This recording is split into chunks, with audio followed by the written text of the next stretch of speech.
বিসমিল্লাহ, আসসালামু আলাইকুম। আশা করি সকলেই ভালো আছেন। বিদ্যমান পদ্ধতিতে যে নির্বাচন আমরা দেখেছি, এটা প্রায় 53 বছরের ইতিহাস।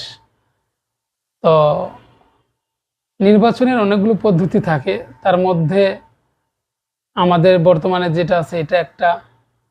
আর তার পাশাপাশি জামাতে ইসলাম পিয়ারের কথা বলছে। তো পিয়ার সম্পর্কে আপনারা যারা বলছেন যে পিয়ার বুঝি না, পিয়ার খায় না, মাথা দেয়, দেশের জনগণ বোঝে না, আসলে দেশের জনগণও বোঝে, আপনারাও বোঝেন। কিন্তু সমস্যা হলো যে আপনারা পিয়ারের পক্ষে ভোট করতে চাচ্ছেন না পিয়ারের পদ্ধতিতে।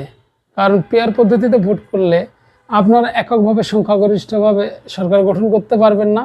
সেক্ষেত্রে অন্য কোনো দলকে জোট করে সরকার হতে হবে। আপনারা এই ভয়ে জনগণকে ভুল মেসেজ দিচ্ছেন যে পিয়ার কি আমরা বুঝি না। আসলে আপনারা সবই বুঝেন।